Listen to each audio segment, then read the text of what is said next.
Und nur, dass ich es gesagt habe, ich habe es heute geschafft, früh aufzustehen, beziehungsweise zu der Uhrzeit, zu der ich es mir vorgenommen habe. Ich habe nämlich einen Wecker gestellt auf die 7:15 und bin um 7:30 aufgestanden. Also, grosser Erfolg. Hallo zusammen, mein Name ist Flavia. Mein Name ist Jenny und heute reden wir über die grossen und kleinen Sachen im Leben, an denen wir schon gescheitert sind.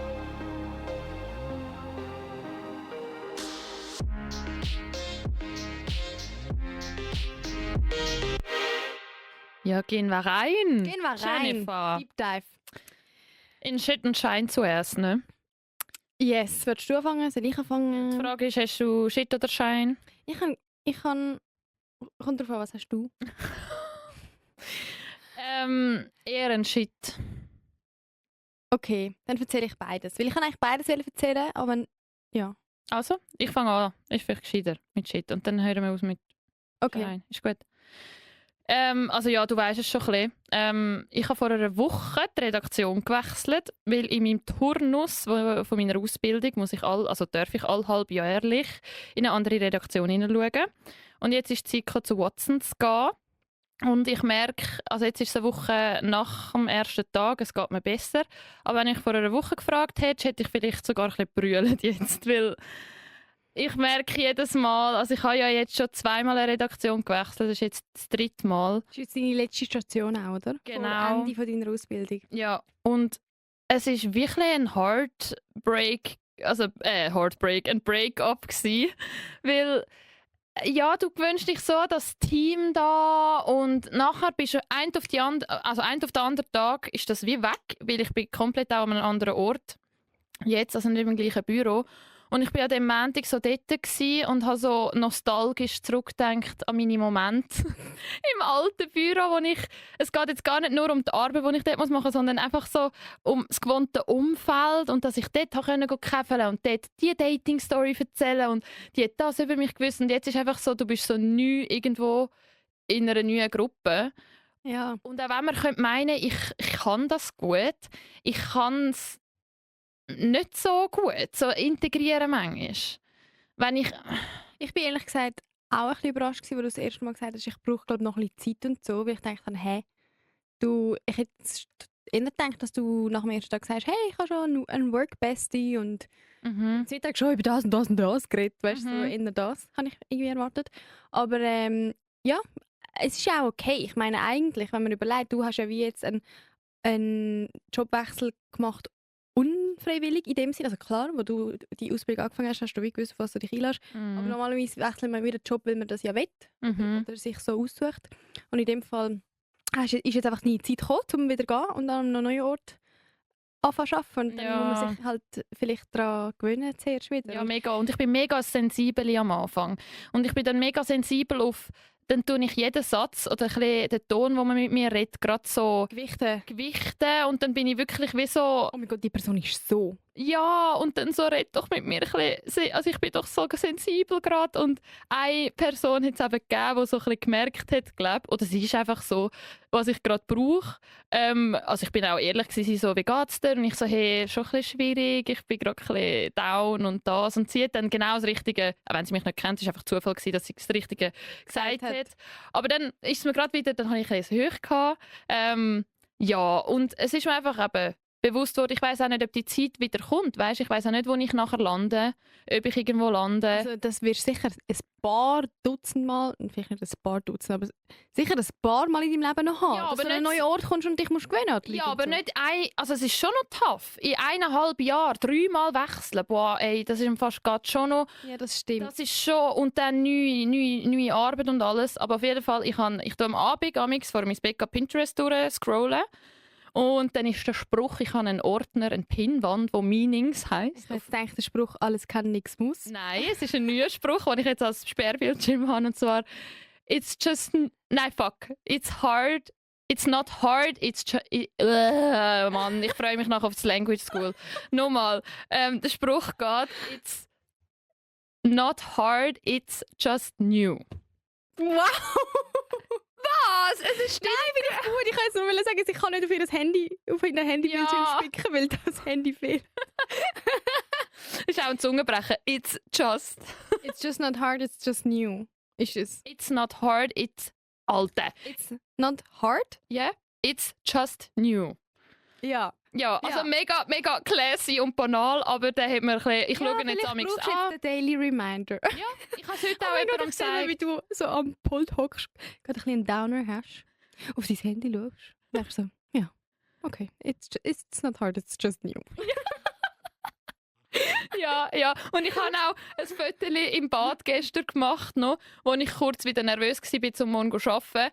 Habe ich so ein Foto gemacht und habe gedacht, so, in einem halben Jahr schaue ich das an und denke so, dort hat es gerade gestartet und ich glaube, es ist nicht so schlimm rausgekommen. Ja. Ich mache manchmal noch gerne so Erinnerungen für im Nachhinein. Ja. Ja. Weil du wie weißt, ich halt jetzt mit dem Bild halte ich jetzt gerade die Emotion jetzt fest. Und wenn ich Ja. dann wieder zurückdenke, weiß ich noch genau, wie ich mich da gefühlt habe. Genau. Ja, Ja. das mache ich auch. Ich Ja. finde das mega cool.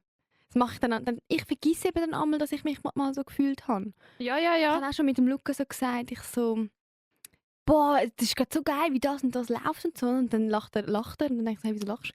Er so, ja, vor 4 Wochen hast du noch gebrüllt wegen und dann bin ich so, oh mein Gott, stimmt. Ja, da wirst du so Irgendwie reminded.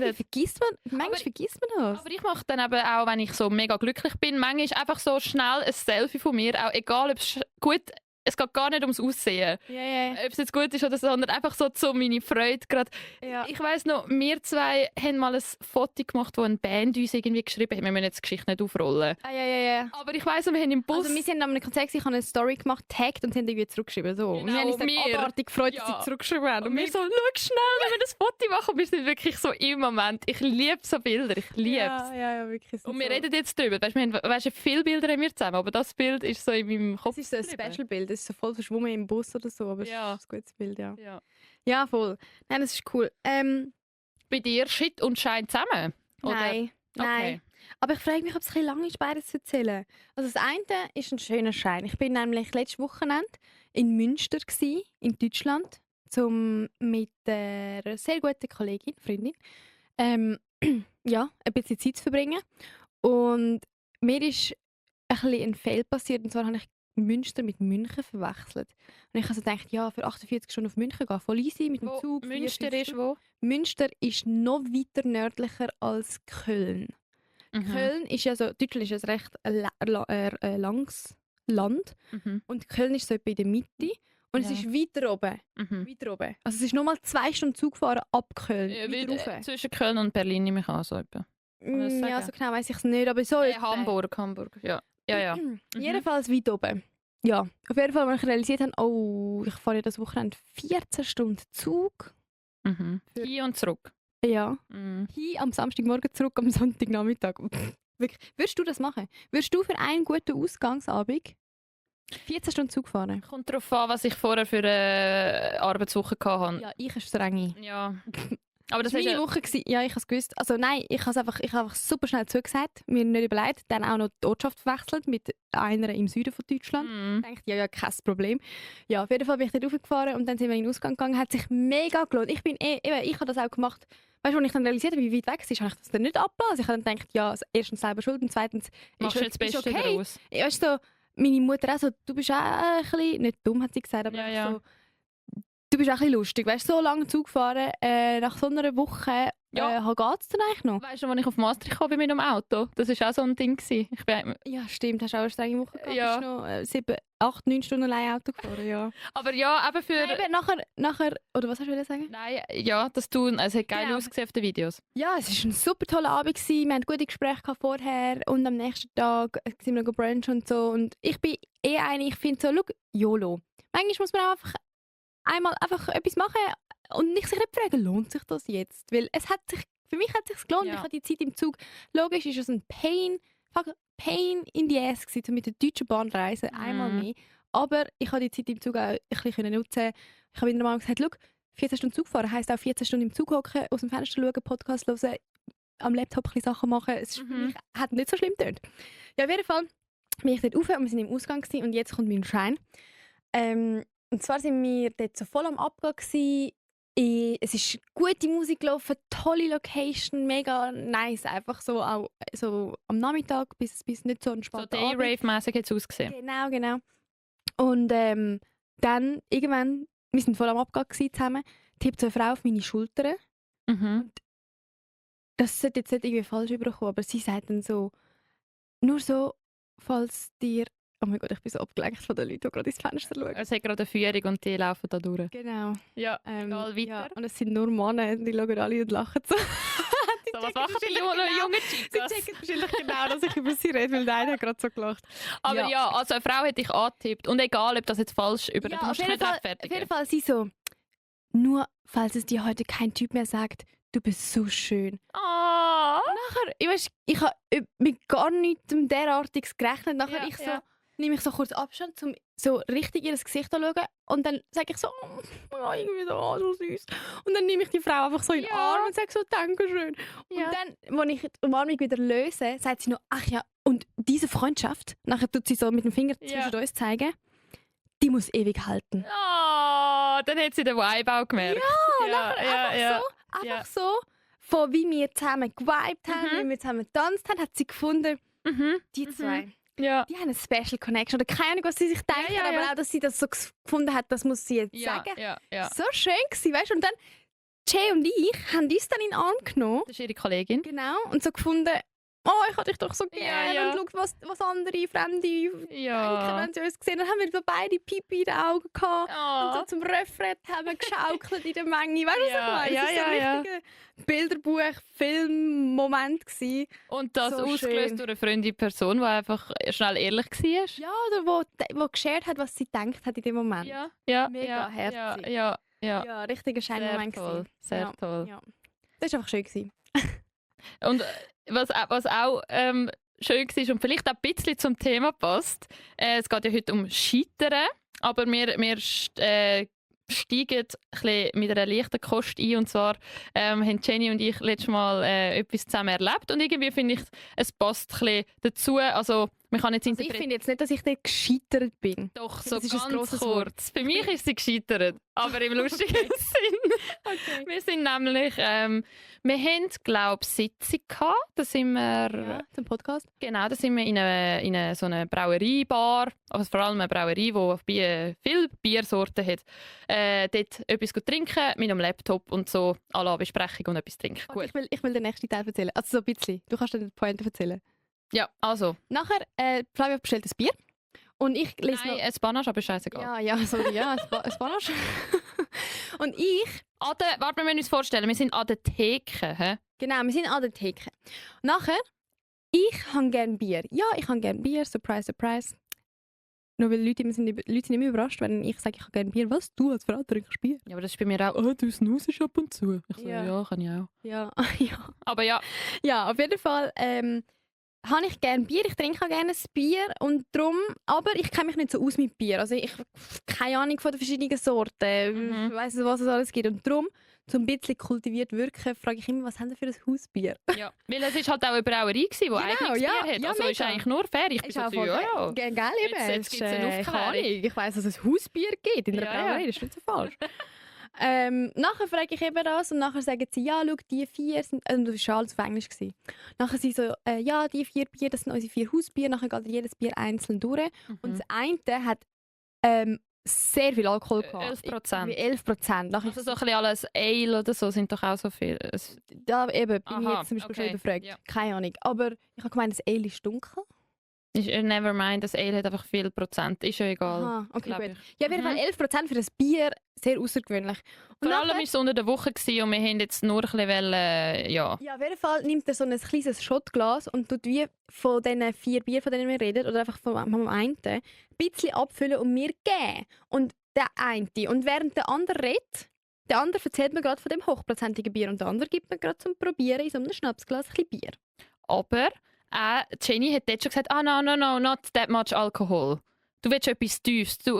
Das hast du vorher schon gesagt. Aha, ja. Darum hat Jenny angenommen, das, was sie jetzt probiert, Ist das mit 11%? Ja. oder? Also soll ich das Genau, erzählen? genau. Nein, sie hat gemeint, weil die Jungs haben so gewirkt, es sind 2 Jungs, die sind so gesagt, ach komm, probier doch. Also ich habe auch gemeint, sie geben ihr jetzt safe 11%, um sie zu überzeugen, dass es gut ist. Und dann hat sie das halt in einem Schockgläschen so getrunken. Und ich so, wow, ja, you really taste the alcohol. Und die beiden lachen Ja. und schütteln den Kopf und sagen so, Das ist das 5%igste, das wir haben. Jenny hat wirklich so voll gut gespielt. Also gespielt. Sie ist einfach manipulativ, also sie ist manipuliert worden. Und sie so, yeah, that's really good. Ja. Nein, eben er so, well, wenn du das leichtes Bier willst, dann wird es schwierig, weil das ist das leichteste, was wir haben. Ich Ja. so, was? Ja. Und nachher sind sie voll gelacht und du mich Ja. auch, neben mir an der Theke Sorry, mich ich, ausgelacht. ich liebe so einen Moment. Und dann Sogar bin die ich richtig... Kellnerin, die neben dir gestanden ist und an einem anderen Tisch am Abbuchen war, hat die Story auch mitbekommen, hat auch übergeschaut und Ja, gelacht. Jenny so, das ist jetzt richtig Und peinlich. ich so, oh mein Gott, ich sage zum leichtesten Bier, wow, ja, das merkt man schon. Ja, oh shit. Aber es haben sie alle lustig gefunden und dann haben sie mir das zum Probieren gegeben, also das, was wirklich 11% hat. Und dann habe ich nochmal halt das Gleiche gesagt. Ich so, oh, ja, jetzt. Jetzt merke ich schon ein bisschen, oder? Ja, ist auf jeden Fall Darum, wirklich ich habe das Gefühl, sie ist kurz gescheitert, weißt, im Geschmack. Aber das ist etwas ganz Kleines. aber es ist auch ein bisschen scheitern socially irgendwie. Nein, ich finde aber gar nicht. Ich finde, es ist sehr lustig. Also für Ja, dich ja, vielleicht schon. kurz. Ja, nein, eigentlich, also Also eben, wie gesagt, ich finde nicht, ich habe ja vorher schon gesagt, ich finde nicht, dass ich gescheitert bin, weil ich bin einfach trapped worden. Ja, es war kurz Voll peinlich, okay. gewesen, Ja. aber also, du hast ja nachher auch über dich lachen. Aber die Genau. Jungs sind definitiv nicht gescheitert, weil sie haben ja das erreicht, was sie, glaube ich, wollen. Ja, voll. Nein, das So ist lustig. lustig. gewesen. Aber ja, wir reden auch über grössere Scheitermomente heute. Ja, weil, ja, ich bin in letzter Zeit, glaube ich, ein bisschen gescheitert.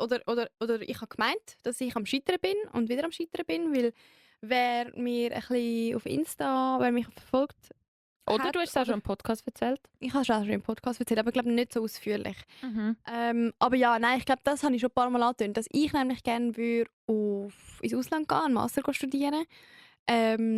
Nicht irgendeinen, sondern wirklich, ich weiß ganz genau, welchen ich will. Und den gibt es nur in Amsterdam und der fängt im Februar an und that's what I want to do. Mhm. Jenny goes Amsterdam, das ist so der Slogan. He? Das ist das Motto, genau. Ja.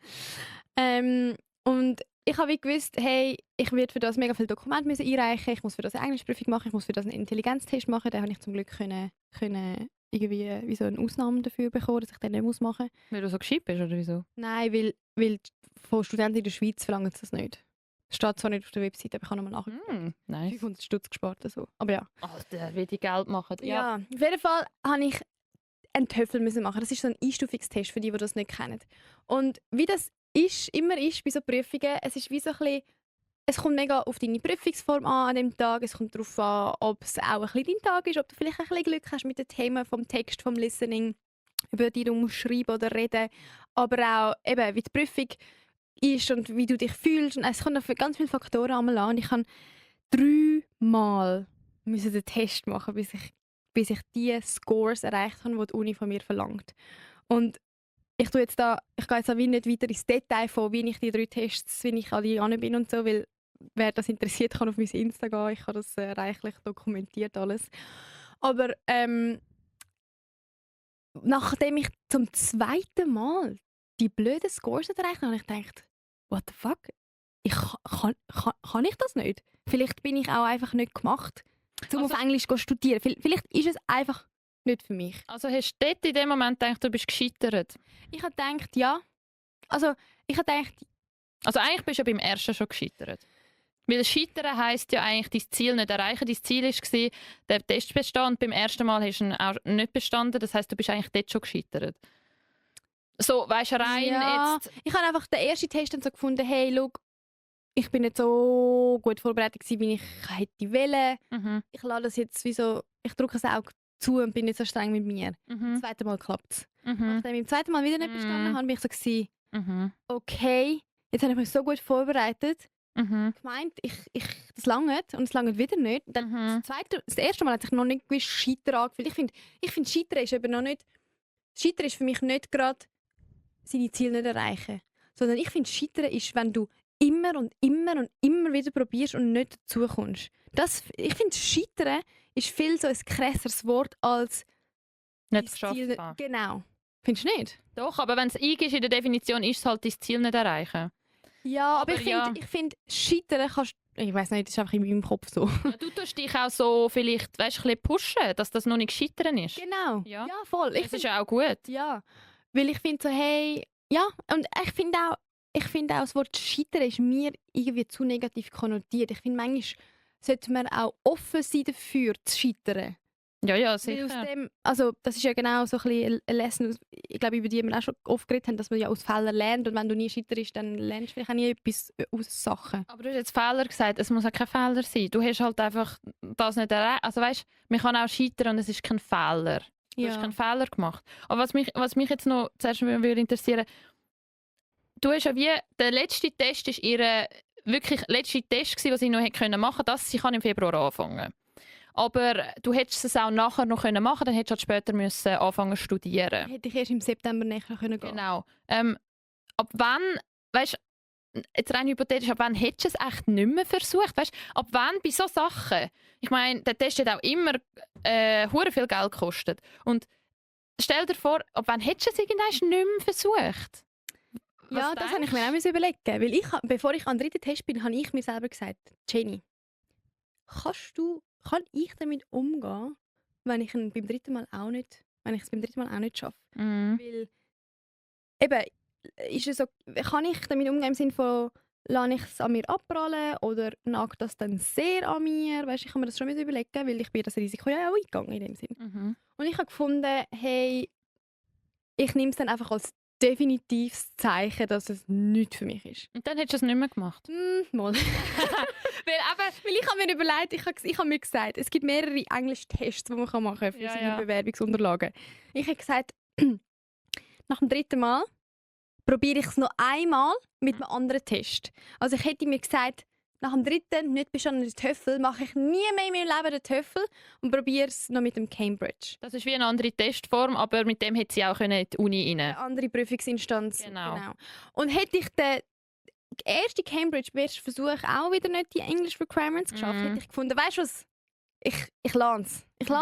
Mhm. Aber so, weißt du, es gibt ja auch das Sprichwort, alle guten Dinge sind drei und für mich hat sich irgendwie richtig angefühlt, dass jetzt auf den letzten Drücker vor dieser Bewerbungsfrist noch ein drittes Mal zu probieren. Es hat sich irgendwie richtig angefühlt. Voll. Ich kann es irgendwie nicht beschreiben. Ich war wie so, Ja, entweder sicher. ist es das, Ja. oder ich habe noch ein bisschen Hoffnung in einem anderen Test, oder dann ist es. Es ist so die Abstufung hat sie in meinem Kopf gegeben. Ich glaube, das ist sogar schwieriger, so, weißt, auch probieren, wie soll ich sagen, es gibt ja das Scheitern auch, dass du keine Möglichkeit mehr hast. Also weißt, zum Beispiel bei einem, keine Ahnung, Marathon. Wenn du Kannst du einfach einen anderen Marathon Ja. rennen? Aber es gibt doch einmalige Sachen, wo du kannst scheitern und dann kannst du es nicht wiederholen. Nee, ich weiss eben nicht, ob es das gibt. Gibt es das? Ich habe zum Beispiel jetzt ein krasses Beispiel gedacht, eine Beziehung. Eine Beziehung kannst du scheitern und dann sich wieder Ja, aber finden. sagen wir sind wir sind an der Olympiade und alle 4 Jahre ist noch Olympiade und ich weiss, ich bin alt und das ist meine letzte Olympiade und wenn ich jetzt scheitere, dann ist es fürs immer bin ich gescheitert. Ja, ich finde das dann eben nicht scheitern. Es ist wie so, ich habe doch dir sicher auch schon predigt, irgendwie, schau, wenn du es probierst und schaffst, dann Ja. bist du weiter als... Ja, ich finde, sicher. es ist Ansichtssache. Ja, Ich ja, finde, aber Scheitern sicher, aber es ist Ansichtssache. trotzdem, du kannst das nicht mehr irgendwie nochmal probieren. Weißt, du hast jetzt gewusst, so, ich kann es nochmal probieren, Mhm. Und ich weiss nicht, was einfacher ist, zum, eben, du hättest noch ein Leben lang können den TOEFL versuchen, weißt? Aber der Punkt, wo du dann vielleicht entschieden hättest, so, nein, ich versuche es nicht mehr, und dann bist du so gewesen, was wäre, wenn, weißt? Das stelle ich mir noch schwierig vor. Ist ja jetzt nicht eingetroffen. Mhm. Aber bei so... Voll. Ich habe mit das Szenario im Kopf trotzdem durchcatchen. Was wäre wenn? Ja. Mhm. Ist nicht so angenehm, Mhm. aber es ist gut, habe ich es gemacht, weil, und ich meine, jetzt gerade, ich habe vor einer Woche, also wenn ihr das hört, vor 2 Wochen, meine Bewerbung abgegeben. Und Mhm. jetzt warte ich darauf, ob ich Voll. meinen Traum verfolgen kann oder nicht. Und jetzt ist es wie nicht mehr in meiner Hand. Ja, voll. Also ich kann jetzt nicht mehr machen. Ja. Und das darum- nimmt dir ja auch so den Druck, weil jetzt ist so... Es ist wie, dadurch, dass ich mir nach dem zweiten Test mich damit schon abgefunden habe, dass es wahrscheinlich nicht geht, dass ich mir das abschminken muss, bin ich jetzt, ich habe so einen Seelenfrieden jetzt. Das ist so schön. Das glaube ich. Weil ich denke mir so, hey, schau, wenn es klappt, dann mache ich einen 3-fachen Rückwärtssalto, freue mich mega Ja. auf das Kapitel und gehe dann in die Vorbereitungen Ja. für das. Und wenn es nicht klappt, dann bin ich gleich weit wie jetzt. Plus, Nämlich, dass ich mich schon okay damit fühle, dass es halt so ist und ich will einen anderen Weg gehen. Also, plus du hast es versucht. Also das ist eigentlich ein Plädoyer, um nochmal Sachen versuchen. Ja, oder Ja. zum manchmal auch ein bisschen dranbleiben, wenn es nicht Eben, ja. beim ersten oder nicht beim zweiten Mal klappt. Das, Ja, ist, schon, das ist jetzt für mich schon, also ich bin schon, eben, ich sage, mein Gefühl, das ich jetzt gerade habe, ist so Seelenfrieden einfach, Mhm, weil ich mir das mhm. selber bewiesen habe, auch gepaart mit Stolz ein bisschen, aber Ja. auch so, Seelenfrieden im Sinne von, hey, es ist okay. Es ist okay.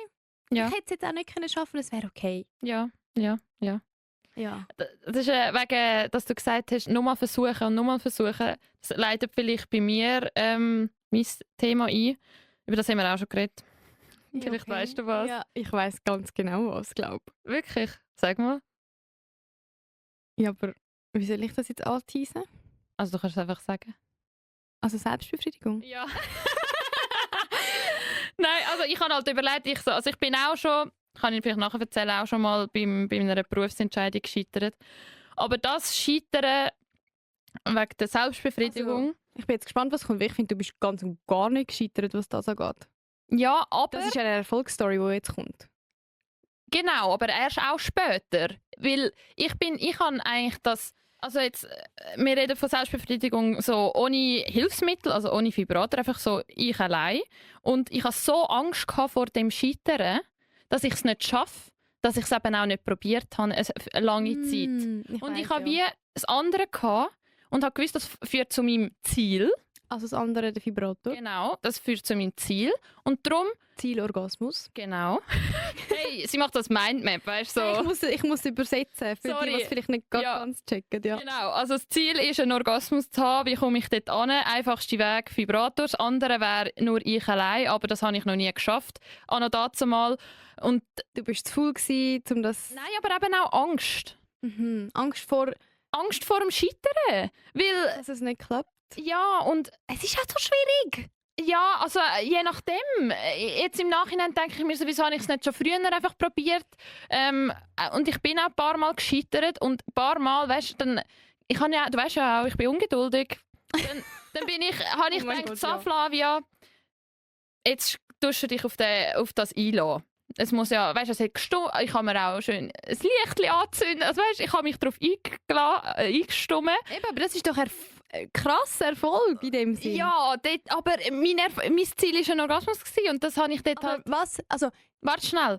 Und dann habe ich halt das mal ein bisschen angefangen allein und nachher kaum bin ich so gewesen, nach so ein paar Minuten ich so, boah nein, weißt du, ich habe ja Keine mein Geduld. Mittel zum Ziel, ich nehme es wieder mit meinem Vibrator. Und dann ist es aber trotzdem wieder, am nächsten Morgen habe ich wieder so daran gedacht, Mann, gestern Abend hast du doch jetzt mal wieder das versuchen und jetzt bist du wieder gescheitert. Und ja, also ich habe es ja dann geschafft und dort habe ich einen fetten Eintrag gemacht in mein Journal, für das könnt ihr Folge 8, glaube ich, hören, wo wir über das reden. Und eben, das beste Gefühl war, stolz auf mich selber. ja, ich weiss noch. Und Hast ja, du mir das hast du mir dort in der Unibibliothek gesagt, oder? ich glaube, Das ist vielleicht. ja, aber eben, das ist auf jeden Fall ein historischer Moment, wo du mir gesagt hast, oh mein Gott, Jenny, ich habe es Ich geschafft. habe glaube gesagt, das ist sogar historisch. Ja. Aber das Ding ist eben, es ist immer noch ein bisschen ein Thema mit Scheitern, weil wenn ich zu viel den Vibrator wieder benutze, dann habe ich das andere wie wieder ein bisschen verlernt, blöd gesagt. Oder Ja. in meinem Kopf ist es, weil ich es schon länger nicht mehr so gemacht habe, so, meinst du, kannst du das noch? Und dann fängt der Teufelskreis manchmal wieder an, dann ist wieder so, ja, soll ich es jetzt wieder mal machen? So, also weißt, ohne Ja. etwas. Nachher bist du wieder so, ja, kann ich das überhaupt noch? Und nein, wenn es jetzt nicht geht, dann Scheiße, das wäre hure schade, weißt? Ja. Darf ich da meinen Senf geben? Ja. Also ich glaube, ich finde, du bist ein bisschen streng mit dir selber. Weil du sagst ja gerade, dass du gefunden hast, ich probiere es jetzt nicht selber, ich greife zum Vibrator, das buchst du unter Scheitern ab. Ja, weil ich unbedingt mein Ziel, ja, war, dass ich das einfach ohne externe Hilfe schaffe. Ja. Weil das ist Aber halt mein Ziel gewesen. kommt Das hat mir niemand gesagt. Das habe ich mir selber gesagt. Wenn die Storyline ist, ist egal, um was es geht. Wenn die Storyline ist, eine Person versucht etwas, dann kommt es eigentlich einfach darauf an, und jetzt seht ihr, das ist mein Storytelling-Hirn, Mhm. wo ziehst du den Schlussstrich? Ja, aber Ich finde, deine Story ist eine Erfolgsstory, Ja, weil am jetzt- Schluss hast du es herausgefunden und dann finde ich, hat das Ja. nichts mit Scheitern zu tun in dem Sinn, weil du hast es ja geschafft, du bist dran geblieben, es ist halt einfach lang gegangen, vielleicht ja. länger als dir lieb war. Ja. Aber schlussendlich hast du ja, ist es genau das Gegenteil, du bist gar nicht Ja. gescheitert, du hast es geschafft. Aber eben, wenn du mit drin Ja. hat es sich für dich angefühlt wie Scheitern, weil du denkst, Alter, Jetzt Ja. habe ich schon wieder nicht gemacht, was ich mir vorgenommen habe. Und Genau. für mich hat es mit drin sich auch angefühlt wie Shit, weil ich so war, Alter, kann ich eigentlich kein Englisch, weißt du, so. Eben, es ist so, es kann doch nicht sein. Ja. Aber es hilft einfach, wie du sagst, also der Slogan à la, wenn man dann eben mal, wenn man es mal geschafft hat. Und man kann es ja nur das Gefühl von Schaffen ist einfach noch mal geiler, wenn man vorher gescheitert ist. Ja, oh mein Gott, ja! Also, Ist so. ist halt so. Ich habe mich, als ich den Test bestanden habe, den Test, Das findet einfach nur mir lustig. Ja, ich schwöre. Egal. Ja. habe ich so Freude gehabt. Mhm. Ich weiss es, for a fact. Ich habe mich nicht gleich gefreut, hätte ich es beim ersten Mal bestanden. Beim ersten Mal hätte ich bestanden, wäre es gewesen, gut, zack, abgebucht, wie geht es jetzt weiter im Bewerbungsprozess? Mhm. Und jetzt, beim dritten Mal war es so, gewesen, oh mein Gott, das hat sich angefühlt wie so Victory. Ich habe es geschafft. Weißt du, so hat sich so angefühlt. Ja, voll. Und das Höch ist so viel höher gewesen, weil es tief, ja, es ist crazy. Weil vorher ist halt... Kitschig, aber ja, ist so. Es klingt lusch, aber es ist so. faktisch so. Es ist so. Weil, ja, Lusch, es klingt lasch. Wie sagt man das? das kann... Vielleicht ist es eine gute Überleitung für die Language School. Language School, ja. Okay, wow, das war eine gute, schnelle Überleitung gewesen. Also, Sorry. Ja. willkommen in der Language School. Ich habe für Mhm. dich heute dabei 3 Verben auf Englisch. Mhm. Alles Slangwörter. Und du musst mir sagen, was die heißen. Ja. Also in der ersten Runde sage ich dir die Wörter. Gatekeeper. Nochmal. Gatekeeper. Ah, mit G. Mhm. Das zweite Wort ist Jeppe. Nur so ein kleiner Tipp. In dieser Rubrik ist es lustig, wenn man das Video schaut. Weil jetzt du gerade so... Warte, ich bin am Konzentrieren. Hey, ist gut, ist gut. Also, Gatekeeper, Jeppe. und das dritte ist Slappen. Oh. Okay. Okay, jetzt in Das der ist ein zweiten Runde Zungenbrecher. Ja. gebe ich dir die Erklärungen, aber nicht in der gleichen Reihenfolge. Ja. Das eine Wort heisst, oder soll ich zuerst Beispielsätze sagen? Nein. Zuerst Erklärungen? Wenn ich frage, gibst du Beispielsätze. Okay. Okay, Chefin. Ja. Miss also, Kids gehabt. das erste Wort ist, das sagt man, wenn man meint, oder das sagt man zum Sagen, viel reden, labern, Mhm. ein bisschen belanglose Sachen, vielleicht auch Ja. tratschenmässig. Dann das zweite Wort heisst sehr, sehr nice, beeindruckend, grossartig, fein. Kann man Mhm. ein bisschen für verschiedene Sachen brauchen. Mhm. Aber es hat auf jeden Fall Mhm. Ja, positiv. positiv. Und das andere ist wie so ein bisschen, stellt eine Barriere dar. Da weiss ich welches. Ja, das habe ich jetzt ein bisschen verraten. Willst du kein Beispiel setzen? Nein, ich glaube nicht. Also, okay, sag Nein, mal, aber was also, denkst. schaut. Also Gatekeeper, da kommt mir mein Studium da kommt mein Studium zugute. Mhm. Gut. Merkt man noch, dass ich an der Uni war? Ich kann keinen Satz bilden. Weil da gibt es die Theorie Gatekeeper im Theorie der Kommunikation, ja. genau, dass da eben der Gatekeeper dort ist und der baut wie Barrieren auf. Also jetzt musst du das aber noch mit Kommunikation und Medien verbinden. Wer ist der Gatekeeper? Ich mag die Theorie doch jetzt.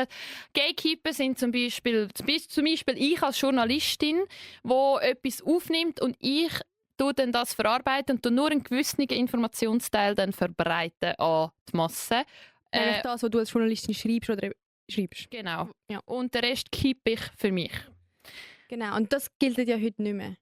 Weil heute gibt es die digitalen Medien, wo jeder User halt kann rausprusten in die Welt. Ja, Es gibt doch, wie es kein- gibt es schon Ja, noch. ja, Also es der gibt schon- Algorithmus ist ein fucking Gatekeeper. Ja, genau. Ja, Hey. das stimmt. Aber nicht mehr, Sorry, nicht mehr du als Journalistin bist. je Also nachdem. Die klassische Gatekeeping-Theorie ist heute nicht mehr so mega gültig. Ja, aber das... Wow, oh mein Gott, ich hoffe. hören. Ja. Auf Schwierig, jeden aber ja. Fall, ja, in dem Fall die letzte Erklärung da etwas zurückhalten, oder was hast du gesagt? Wenn du wie eine Information nicht rausgeben willst, Ja. Also wenn ich jetzt dich ausfragen und du willst zum Beispiel zu etwas nicht mehr sagen, dann sage ich so, du tust jetzt Gatekeeper, oder? Oder wie benutze ich das in der Slanguage? Im Slang. Also zum Beispiel, es wird eher anders gebraucht. Es wird immer eher so gebraucht, von wegen, ich verrate es dir gerne, ich will ja nicht gatekeepen. Aha, Wenn du mich okay. fragst, woher ist dein Lipgloss, sage ich ja. Oder du kannst mir sagen, wenn ich dir etwas nicht sagen will, zum Beispiel, wo mein Lipgloss her ist, kannst du sagen, jetzt tu mal nicht gatekeepen. Eben Sag so. jetzt. Ja, genau. Ja. Genau. Aha. Also so eine Information rausnehmen. Aber du sagst eher nicht, ich tue das Gatekeeper. Nein, das sagt man eher weniger. Ja, das ist verdammt Man kann es unsympathisch. schon so verwenden, aber das ist Ja. genau unsympathisch. Das ist nicht cool. Oder Ja. so auf TikTok oder auf Social Media schreiben mega viel Things I would never gatekeep und dann so Tipps für etwas oder so. Aha, und dann ist es so extra special, dass ich dir das jetzt noch erzähle. Ja, genau. Ach so, okay. Dann, also Jeppe finde ich ganz geil, habe ich auch schon gehört. Das Leben verwirrt mich halt, weil ich das Leben einfach slappe auf den Arsch. Darum habe ich jetzt einfach... Für mich, ich will einfach Slap auf den Arsch. Nein, nicht ich will, aber ich kenne es halt einfach von dem. Aha. Ja, nein, nicht, dass ich das sage. Kopf, Dorie. Cheers to that. Aber Jeppe habe ich zuerst gedacht, das ist Labern. Und kannst du noch mal sagen, das andere schnell? Nein, ich gebe dir jetzt Beispielsätze und dann musst du Ja, nachher sagen, müssen wir ein bisschen... ja, die Playlist slappt. die ist nice. Ja. und Jeppe jetzt- ist Labern. ja, cool. ja, jetzt habe ich Jeppe es einfach gefällt mir. Jeppe gefällt mir nämlich auf die Liste, wie auch... auf die Liste von Slangwörtern, die du eh nie in deinen Wortschatz Nein, eintust. aber jetzt auf dieser neuen Redaktion, die ich arbeite, benutzt hure viel Sass. Und ich finde ja Sass so ein geiles Wort, aber ich check immer noch nicht, das heisst ja glaube ich merkwürdig, gell? Das heisst suspicious. Ja, aber So, übersetzt es in der doch. Aha, ja, ist Aber merkwürdig. auffällig. Aber nicht eben. Das ist ein bisschen sass. Eben. Und ich vergesse immer noch, dass ich ja eigentlich gemeint habe, also dass ich immer noch finde, das passt einfach, es ist geil. Und Merkst du die Definitionen, die du denkst? ja, und es haben schon in dieser Woche haben eben schon 5 Leute Sass gesagt und ich bin nämlich so, warte, das heisst ja... Meinen sie jetzt geil oder meinen sie jetzt komisch? Ja. Aber ja, Jeppe... Bist du wie so ein bisschen der Boomer auf der Redaktion? Ja, schon ein bisschen. Du bist so, Scheiße, was haben mir jetzt meine Kinder wieder erklärt? Was heisst das? Letztes Mal hat mir ein 40-Jähriger erklären, was das Wort heisst. Sass? Nein, ein anderes, ich weiß schon wieder nicht mehr. Aber ich so, hey, sorry, ihr habt das im Titel, was heisst das? Nein, das wäre jetzt gut, wenn du das Etwas zu, wenn du Serien schaust, wie heisst das? Bingen. Ja! Nein! Nein, Flavia! Ich so, Bingen! Was ist mein das?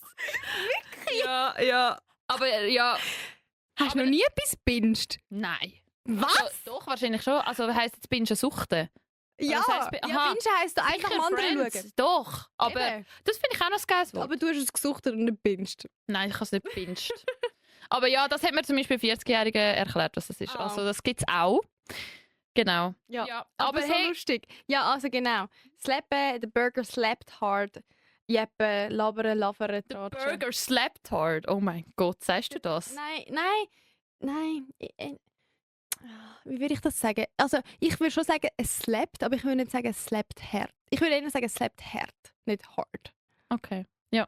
Slappt. Aber nice. Jeppe finde ich cool. Super. Aber jetzt musst Super du duper. noch ein Scheiter... Oder wann hast du das Gefühl, bist du das letzte Mal gescheitert? Wir haben jetzt Ja. beide eine Story erzählt. Meine ist noch eher aktuell. Also, Wann bist du das letzte Mal gescheitert? Oder woran scheiterst du regelmäßig? also ich scheitere täglich, das ist ganz etwas Leichtes. Aber es scheisst mich an, wenn du jetzt mein Knie anschaust, so da unten. Ja, ich weiss. Ja, ich habe halt schon ewig dort unten Pickel, eigentlich gefühlt, seit ich Pille abgesetzt habe, mit 20. Und ich habe auch eine Narbe von dem, also ich scheitere immer, dass ich jeden Tag dort anlang und rumkratze. Du sagst immer, ich mach's nicht. Und dann machst du es gleich. Ja, und meine Freundinnen wissen es langsam. Und letztes Mal auch wieder eine beim Ich habe Kaffee. dir schon Ich x-mal weiss. gesagt, hör auf. Ja, ich weiss. Aber eben, ich scheitere jedes Mal, weil irgendwie ist das wie...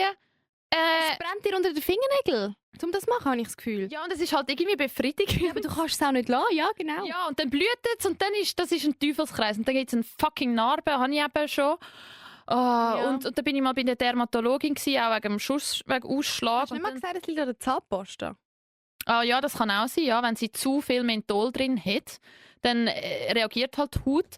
Aber es liegt safe auch an den Hormonen. Es liegt daran, Vielleicht. dass ich habe periale Dermatitis, so ein Teil bei der Nase und so, keine Ahnung. Aber sie hat dort noch so gesagt, ja, eben, es gibt die Narben, die bleiben halt, aber es gibt so eine neue, also nicht neu, es gibt einfach so eine Behandlung, wo man die wie kann, du kannst wie die Haut Lasern. verletzen.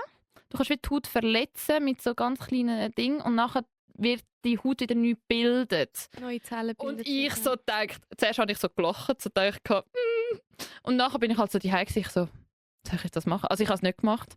Aber dort habe ich wieder gemerkt, Alter, kratz einfach nicht um den Scheiß herum. Und ich glaube, ich kenne sehr viele Leute, die ihre Pickel immer aufkratzen. Es ist einfach so ein Ding. Ich Ja. weiß auch nicht. Ja. Und das, dem scheitere ich.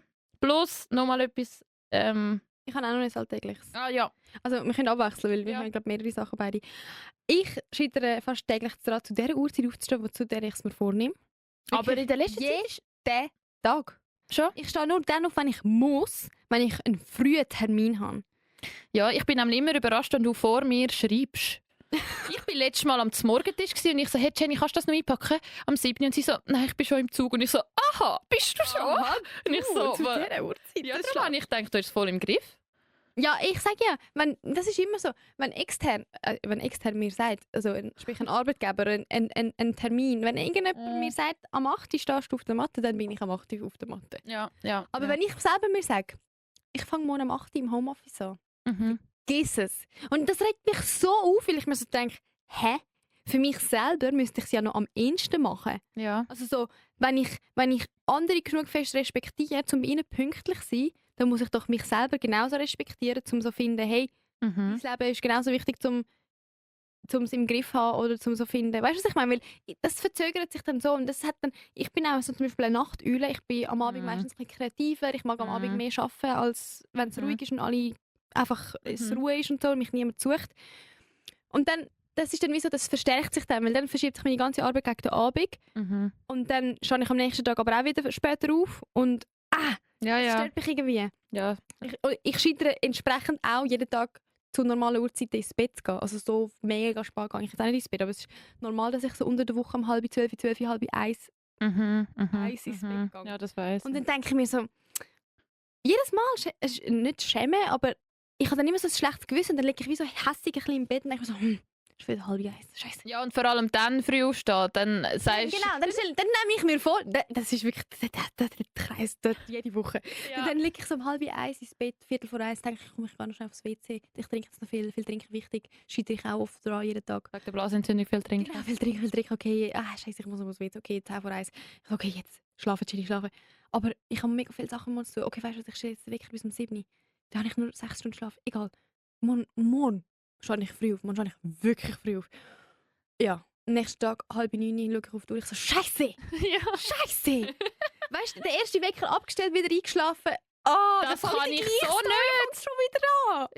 Ja. Aber das liegt auch daran, dass ich so 7000 kleine Sachen mache. Weißt du, so, wenn ich einen Job hätte und ich müsste jeden Tag um die gleiche Zeit aufstehen, Ja. dann würde ich auch jeden Tag um die gleiche Zeit Ja. ins Bett gehen. Okay. Ich glaube, die Routine, ich weiß nicht, ich scheitere auch daran, Routine aufzubauen. Jetzt gerade Ja, so, als hätte ich gar nichts im Griff. Nein, ich glaube, das verstehen ganz viele Ja. Leute. Ganz viele Leute. Ja, ist halt einfach so. Mhm. Was soll ich sagen? Ich scheitere mit Passwörter. Erstens, ich wäre leicht hackbar. Also ich sage jetzt Passwort nicht, aber ich benutze viele gleiche Passwörter. Lange, man kennt deinen Vornamen, Nachnamen. Nein, das mache ich sicher nicht. Nein, ich meine mehr so, du sagst jetzt, ich sage kein Passwort, aber es... Also, dann nehmen wir das raus. Okay. Oder nicht? Musst du wissen. Keine Ahnung, bin ich jetzt leicht hackbar, Ich weiss Leute? nicht. Ja, also ich sage jetzt nicht mehr. Egal, ich rede mal weiter, vielleicht nehmen wir es ein bisschen raus. Aber also die Story ist eigentlich, dass ich manchmal so dann ein neues Passwort bei den wichtigen Sachen dann schon... Machst du ein neues? Genau. Und dann denke ich mir so, ja, das weiss ich nächstes Mal schon, oder?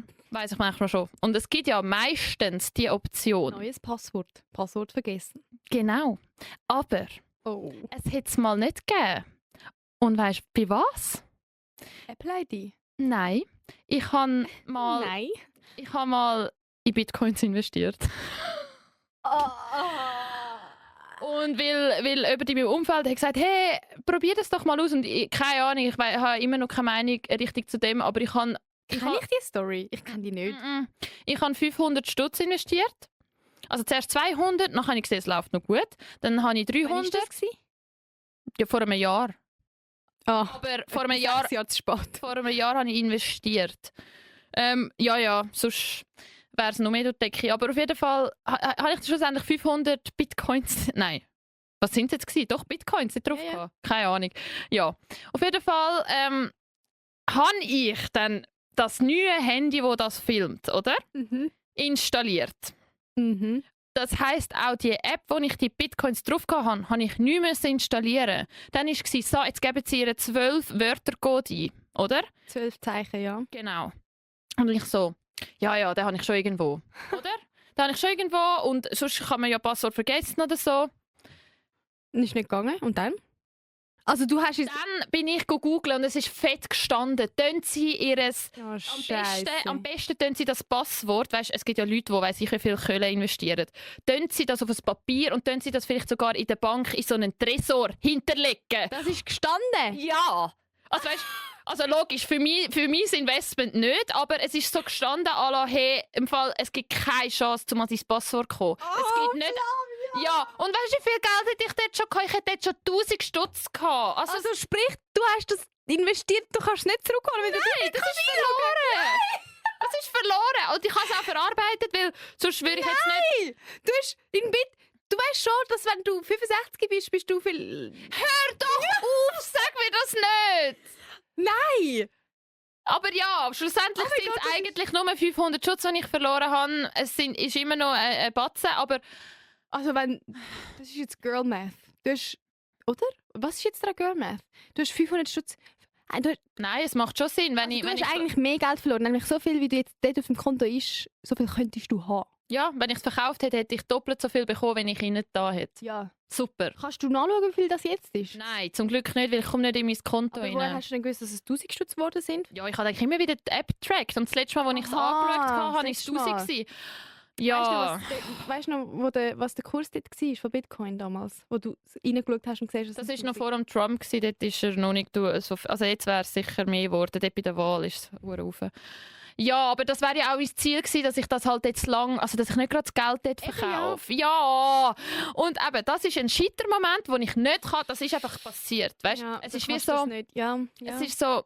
Aber aus dem hast du jetzt etwas mega Grosses, Wichtiges gelernt. Passwörter irgendwo festhalten. Siehst du? Ja. Lesson learned. Du wirst sicher noch nie mehr in deinem Leben Geld verlieren für... in Bitcoin investieren und dein Passwort nicht lassen. Sorry, das ist das Dümmste und das Lustigste gleichzeitig, was ich je gehört habe. Aber eben, wenn du jetzt wieder sagst mit 65... Ach, fuck off. Ja, Mann. Aber aber Passwörter, oh mein Gott, Passwörter, das handelt uns doch alle. Und ich vertraue eben diesen Apps nicht, wo du deine Passwörter kannst sichern. Oh, Passwortmanager, ja, das Beste. aber wenn einer das hackt, dann hat er dein Leben, Alter. Ja, aber die sind eigentlich so gemacht, dass du sie eben nicht so einfach kannst hacken. Trotzdem, ich vertraue der. Also ich glaube, ich bin dann die das auf das Zettel aufschreibt. Ja. Ja. Und das verlierst du 100 Pro auch, früher oder später. Ich muss halt irgendwo... Nur ein Zettel vom Zettel haben. Genau, und ein Zettel vom Zettel und auf dem Handy noch... Ein Foto vom Zettel, ja. Oh mein Gott. Eigentlich darf ich gar nicht so fest lachen drüber. Was hast denn du? Erzähl. Ich sage es jetzt einfach, aber vielleicht müssen wir es auch rausschneiden. Ich habe eine Notizliste mit all meinen Passwörtern. Wirklich? Also in den Notizen? Ja. Ja. Also ist das so lustig? Ich finde, das ist... Also ich finde, das ist... wie sagt man? Es ist das Dümmste? Nein, es ist das Praktischste. Das Praktischste. Das Praktischste. Ja. Weil sobald irgendwo kommt, Passwort eingeben, zack, Notizliste gebe ich ein, für was für ein Tool oder whatever ich gerade muss eingeben. Zack, Copy, zack, Paste. Also, aber du hast keine irgendwie Sicherheitswand dazwischen. Weißt, wenn du es wenigstens bei den Bildern ausgeblendet, dann müsste man deinen Code nochmal eingeben, um die Passwörter zu sehen. Du kannst Notizen auch so sperren. Wirklich? Mhm. Ah, dann hast du so gesperrt? Ja. Nein. Aber Gesehen? das mache ich jetzt als nächstes. Nach dieser Folge. Würde ich auch, weil wenn Jenny... Es kann Aber ich schon noch weiss, vorkommen, dass dass Jenny ihr Aber Handy weißt du, was ist das verliert. Problem dann? Was? Wenn ich dann das Passwort für die Passwortliste nehme. Nein, aber das ist ja mein Gesicht. Ja, trotzdem. Face ID. Das ist Ja. dann das Passwort zu meiner Passwortliste. Allgemein, das Gesicht ist so wertvoll. Manchmal, wenn du nicht mehr weißt, welches Passwort ist, so hoffentlich gerade Face ID. Ja, genau. Und dann bist du so, Oh, jetzt einfach mit Face ID. Oh mein Gott, ja. die Huren Passwörter. Ich schwöre. Aber ja, Ja, so viel zu Sachen, an denen wir scheitern und gescheitert sind. aber kleine und grosse Sachen. Ja, schreibt uns gerne in die Kommentare oder auf Insta-DM, an was ihr so gescheitert seid. Ja, vielleicht können wir was- auch wieder mal über etwas schwätzen, wo ihr gescheitert sind und wir geben den Senf dazu, keine Ahnung. Ja, oder vielleicht auch ganz allgemein, was ist für euch Scheitern? Eben, ich finde Scheitern ist ist einfach- Ansichtssache. Nur mal zum Zusammenfassen kurz. Ja, Ich finde Scheitern ist Ansichtssache. ja. Ich finde, an allem, wo Leute sagen, daran bin ich gescheitert, finde ich, kann man so drehen, um zu sagen, nein, du hast einfach etwas gelernt. Oder nein, es ist einfach ein Beweis gewesen, für dass du, weiß auch nicht, Mhm. dranbleiben bist oder halt einen neuen Weg gefunden hast. So im Sinne von Rejection is Redirection. So in dem Sinn. Mhm. Darum finde ich, jedes Scheitern kann man auch als Nicht-Scheitern anschauen. Mhm. Und Und manchmal im Nachhinein ist man auch froh, dass man gescheitert ist. Also, genau. ich hole jetzt nicht mega aus, aber ich kann mal Physio machen, glaube. Keine Ahnung wieso. Und ich bin in der zweiten Bewerbungsrunde gescheitert und habe es nicht geschafft. Und mir ist kurz die Welt zusammengebrochen. Ich war dort auf einem Vantrip und ich kann jetzt ein Bild einblenden, wo ich geschwollene Augen as fuck hatte, weil ich so fest brüllt habe, weil kurz die Welt zusammengebrochen ist. Und jetzt, wenn ich sehe, eine Kollegin ist von mir Physio und sie will gerade, also sie könnte das nie 100% machen. Und schau an, wo du heute bist. Ja, eben, und ich bin mega froh, dass ich es nicht gemacht habe. Also manchmal... Eben. Sorry, Ja. wie oft enden so Stories genau so? Mm, Ich sage, das hat in meinem Leben nicht geklappt, aber ich bin so froh, ist es anders gekommen. mm, Noch nie habe ich jemanden gehört sagen, ich traue dem heute noch hinterher. ja. Oder? Ja, es wäre schade, weil sonst frisst es sich auf. Also, Mega. Darum eigentlich muss man vor dem Scheitern gar keine Angst haben. Und ich glaube, das ist jetzt dann auch ein gutes Schlusswort, weil Mhm. noch nie hat jemand gesagt, oh mein Gott, ich bin an dem gescheitert und ich denke, bis heute noch jeden Tag dran. Mhm, mhm. Genau. Ja, dann gehen wir über. Flavia fragt Jenny Judged. Yes. Jenny, was haltest du von Motto-Partys? Ah, ich finde, ich halte viel von Motto-Partys. Ich finde, Motto-Partys sind cool. Aber gerade letztens haben du und ich und noch eine Kollegin über das geredet. Und dort habe ich das erste Mal angefangen, anders zu überlegen. Ja, ich auch. Vielleicht kannst du es ein bisschen ausführen. Also, Also- ich bin nicht wegen dem auf die Idee gekommen, Ja, aber Also du hast ja gerade letztens eine Motto-Party geschmissen in deiner WG. genau. So wie du das eigentlich machst, einmal pro Jahr, oder? Das machst du ja einfach so. Also wir als WG, so Ja. alle halb Jahr, Genau. haben wir das als Ziel. Nur schnell zum Ausführen, es sind so, weißt, Mottos, so, das erste Motto war, komm wie dein Anfangsbuchstaben. Und also Jenny ist als Joggerin gekommen, ich bin als Farfalle gekommen, als Nudeln. Können wir auch ein Foto einblenden? Genau. Und das Mal war das Thema, ich komme als etwas, das ein Sch im Wort hat, also auch Du bist als ausgesprochen. Journalistin gekommen. Genau, auch, ey Leute, beste Idee. Ich habe so geile Aufnahmen, ich habe halt auch eine Kamera und ein Mikrofon. Und wir haben gestern in der Wege das eine Stunde angeschaut. Und Die Aufnahme. ja, Oh mein es ist Gott. göttlich. Ja, das Und glaube ich. natürlich tue ich das nicht veröffentlichen, aber so intern zum In 10 Jahren nochmal anschauen oder in 5 oder in 2 ja, oder ja, wann auch ja, immer. voll. Nein, zurück zum Thema. Ja. Motto-Partys. Ja, also Eben, das ist ja ein Motto-Party gewesen. Ja, ja. Ein Motto-Party. Aber ja, jetzt ein bisschen zum kritischen Punkt. Ich finde, genau, eben, Motto-Partys cool und so, weil ich finde es einfach cool, in Rollen zu schlüpfen, allgemein. Und in einer Motto-Party kannst du eben genau das. Aber, wenn du zum Beispiel, keine Ahnung, auf ein Budget musst schauen Mhm. oder ja, wie sage ich das jetzt richtig? Weiß auch nicht. Mm. Hilf mir. Ja, wenn man nicht Zum Beispiel, wenn man schmal gebaut ist, ja. dann kann man immer auch irgendwie eine Zwischenlösung finden, indem man sagt, ja, ich habe nur das und das, dann ist es halt ein bisschen oversized Genau. oder so. Ja. Aber wenn du ein bisschen breiter gebaut bist, Ja. dann ist es noch viel schwieriger, ein Kostüm zu finden, je nachdem, was es ist, weil je nachdem, was das Motto ist. In dem Sinn, komm als etwas mit da kann man ja noch kreativ werden und irgendwie sagen, ich komme als schwarz und schwarz angelegt Genau, jetzt auch. Genau, das ist ja in dem Sinn ein Motto, ein dankbares Motto, weil es relativ viele Möglichkeiten offen hat. Aber wenn dann so das Motto ist eben, keine Ahnung, Mittelalter, was ja nur aufwendige Kostüme bedeutet, oder irgendetwas anderes, dann ist es wie Ariel, keine Ahnung. Keine Ahnung, dann ist es wie so ein bisschen schwierig, weil Leute wie mega viel Zeit und Geld müssen investieren müssen, um dem dann entsprechen, dürfen Teil sein von der Party. Oder auch, dann heisst es irgendwie, keine Ahnung, vielleicht heisst es ja auch, du kannst im Fall auch ohne Verkleidung kommen oder ohne am Motto zu entsprechen. Aber das willst du dann irgendwie auch nicht, weil du dann die Person bist, die negativ raussticht und dann alle sagen, also wieso hast du kein Motto? Aber der Punkt ist eben beim anderen, dass die da außen auch noch checken. Es ist wie schwierig für die einen Leute halt Sachen auszulehnen, weil sie eine andere Passform haben. Ja. Und ja, das habe ich auch nie bedacht. Weißt? Als Motto-Party. Ja, weil ich habe auch immer gerade gedacht, so, ja, ich kann ja Sachen auslehnen. Weißt du, wenn es ums Budget gegangen ist, habe ich gedacht, ja, du musst einfach ein bisschen kreativ werden. Ja. Du musst auslehnen. Aber eben, wenn es auslehnen auch nicht geht.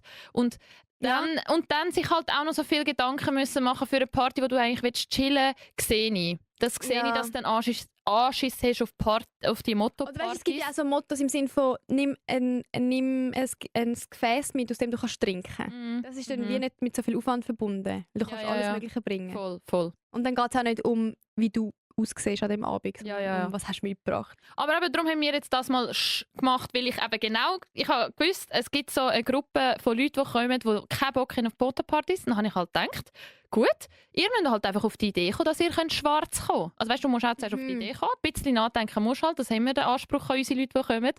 Aber ich schwöre, Motto-Partys, auch wenn die einen manchmal ein bisschen Anstups brauchen, es gibt einfach auch Gesprächsstoff, weil es hat wieder so viele fremde Leute gehabt, die sich nicht kennen, aber durch das sind so viele ins Gespräch gekommen. Ja, voll. Wegen dem Motto. Was bist du? Und bist du da? Ja, und also weißt, du kannst ja auch selber entscheiden, eine Kollegin von mir hätte ein bisschen mit den Leuten reden, darum ist sie als Schicksal gegangen und hat allen ein Schicksal gelegt. Und ich als Journalistin habe das manchmal aber gefilmt.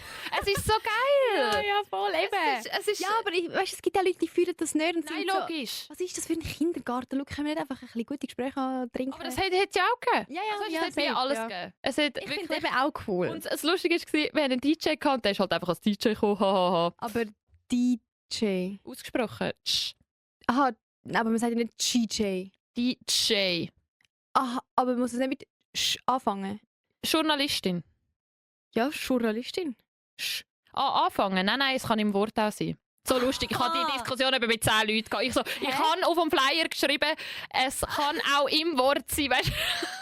aber ich hätte das jetzt nicht so verstanden. Ich weiss, aber ich liebe es, wenn man nachher über so Kleinigkeiten so, aber du hast gesagt, ja. Aber wirklich, ein Plädoyer an Motto-Partys. Aber ja, von meiner Seite. Aber wenn es nicht am Anfang muss sein und es auch in der Mitte kann sein, dann kannst du ja als alles hättest kommen. Also, sag mal. Ja, was gibt es mit Sch in der Mitte? Ich kann gerade sagen Schlange. Aber es ist mega schwer. Also, ich habe gemerkt, so alles, was weiblich ist. Gletscher. Wow, du kommst vom Gletscher. Also du hättest auch einfach Gletscher. Aber du mein Gott! Also Jenny, ich erwarte, dass du irgendwann in der nächsten Party als Gletscher. Ich will dein Outfit sehen zum Gletscher. Keine Ahnung, nein. Aber ja. Hast du mal einmal Gletscher? Ja, sicher. Gletscher? Den gibt es nicht mehr lange. Ich würde mal schauen. Ich hurtig gehen, ja. Ja. Vielleicht ist auch mal das Motto, nein, ich hoffe nicht, dass er gleich weg ist, aber vielleicht kommt mal so etwas, was es nicht mehr gibt, dann kommst du als Gletscher. Spinnst? Hör auf! Sorry. Oh mein Gott. Da ein bisschen Galgenhumor, Flavia. Ja. Ja, super. Aber lustig. Hey. Ja? Ich würde sagen... Wir sind durchgekippt. Durchgekippt. Kann man das so sagen? Die Podcast-Folge hat geslappt. Ich weiß nicht, kann man das so sagen? Slappen ist für mich immer noch ein bisschen... Weißt du, so richtig, wenn so Bam. Weißt du, was ich meine? Ja, aber es ist für mich immer noch sexualisiert, das Wort. Nein. Irgendwie. Aber ja, ich finde Jeppe geil. Jeppe. Ja, ich hoffe, ihr habt gerne an unserem Jeppe zugelassen. Ja, dann hört gerne unsere anderen weiteren Folgen. Und ja, wir hören und sehen sich in 2 Wochen wieder. Danke fürs Reinhören. Gute Woche. Tschüssi. Gut. Zack, bumm. Touchbang. Gut, jetzt wieder, du stellst Handys ab. Oh. Ja. Aber aber ich habe mich gut gefühlt.